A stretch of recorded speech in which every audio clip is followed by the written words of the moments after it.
Welcome to this diary at Barnes kitchen. সবাই খুব ভালো আছে নিশ্চয়ই।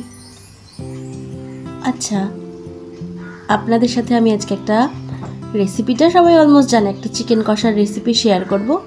একটু বেশি তেল দিয়ে করেছিলাম, একটু বিকেল হয়ে গেছিলো চটপট করে করার জন্য। আমাদের জানেন তো, আমরা না বাড়িতে অনেকগুলো বোন, মানে আমার বাবার দিকের থেকে যদি ধরি পিসিরা, পিসির মেয়ে, সব কাকা, তো সব মিলিয়ে না। আর মামা বাড়ির থেকে যদি ধরি তাহলে আমরা 3 বোন, তার মানে সব মিলিয়ে আমরা টোটাল 12 বোন, মানে আমার 12 জন বোন, সিস্টার কাজিনস। এই হচ্ছে পুরো গ্যাং। সব মিলিয়ে আমরা প্রায় অনেকগুলো বোন। তো সব থেকে যে বড়, মানে আমার যে দিদি, পিস্তত দিদি, ডাক্তার, আমার থেকে 12 বছরের বড়। আর দাদার সংখ্যা খুব কম আমাদের বাড়িতে, মানে আমার 3 দাদা।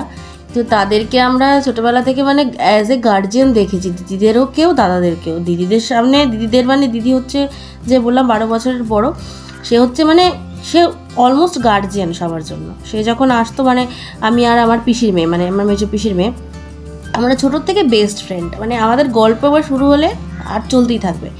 তো যখন আমরা কোনো কথা বলছি কিছু, তখন দেখছি যে বড় সে আসছে, হ্যাঁ, তাকে দেখে আমরা ওর সাথে সাথে টপিক চেঞ্জ করে ফেলতাম। আর সে একদিনকে আমাদের এসে বলছে, কেন রে, আমি কি খুব বুড়ি যে তোদের কথা শুনতে পারবো না? মানে এতটাই আমাদের একটা গ্রুপ আছে যারা খুব আড্ডা মারি, গসিপ করি। আমাদের বাইরে কোনো দিন খুব বন্ধু বান্ধবের দরকার হয়নি, কারণ যেহেতু বাড়িতে একটা পুরো গ্যাং, মানে গুলাবি গ্যাং বলতে পারেন। আর হচ্ছে দাদাদের সাথে সবসময় ডিস্টেন্স, আর সম্মানীয় ব্যক্তি তারা, মানে এমনভাবে তাদের সাথে আমরা আড্ডা না কিছু। যে সব থেকে ছোটো তারই বয়স, মানে সে আমাদের থেকে 5-6 বছরের বড়। তার কাজ ছিল বোনদেরকে পড়ানো। তো এইভাবেই দাদাদের আর দিদিদের সাথে এই সম্মানের একটা জায়গা সবসময় শেয়ার করেছি। ইনফ্যাক্ট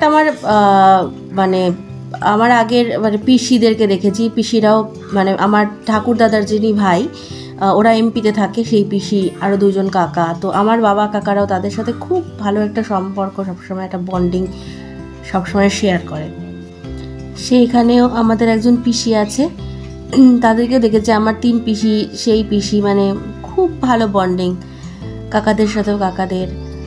আমার সেই ছোটো দাদুর কথা মনে আছে, মানে আমার বাবা যখন চলে যায়, আমার বাবা যখন মারা যায়, তখন সেই দাদু, মানে আমাদের জীবনে আমার মা বলেছিল যে উনি ভগবানের মতন এসেছিলেন। কারণ মনে আছে যে আমাদেরকে প্রায় বছরখানেকের উনি গ্রসারি আমাদের কিনে দিয়ে গিয়েছিলেন।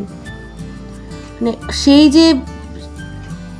যে হেল্পটার মানে কোনো অতুলনীয়, মানে তার কোনো না কোনো কম্প্যারিজন হয় এই পৃথিবীতে, কোনো কিছু দিয়ে তার তুল্য মূল্য করা যাবে না।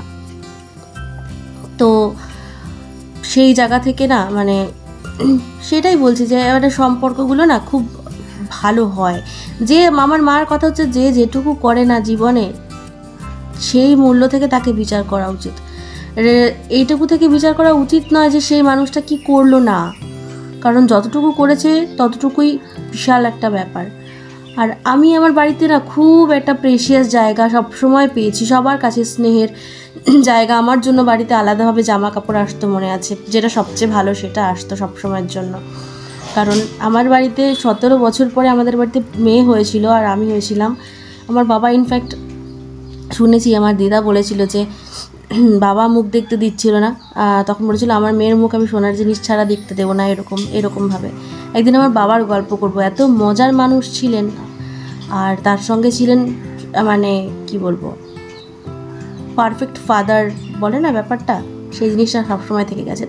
পারফেক্ট ফাদারের থেকে বড় কথা, বাবা বড় ছেলে ছিল বাড়ির, পারফেক্ট ব্রাদার হয়তো থেকে গেছে আমাদের জীবনে। তো আমার বাবা ছিল মানে ম্যাজিশিয়ানের মতন, মানে জাদুকাঠি হয় না, যে একটা মানুষ থাকা মানে জীবনে জাদুকাঠি ছুঁয়ে দিয়ে অন্যের জীবনকে খুব সুন্দর করে তোলে।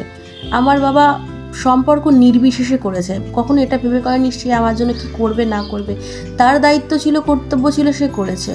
আর সেই জাদুকাঠির থেকে আমরা যে জীবনে যে ম্যাজিকটা হয়েছিল, আর সেই ম্যাজিকটাকে অক্ষুণ্ণ রেখে চলেছে এখনো পর্যন্ত আমার মা।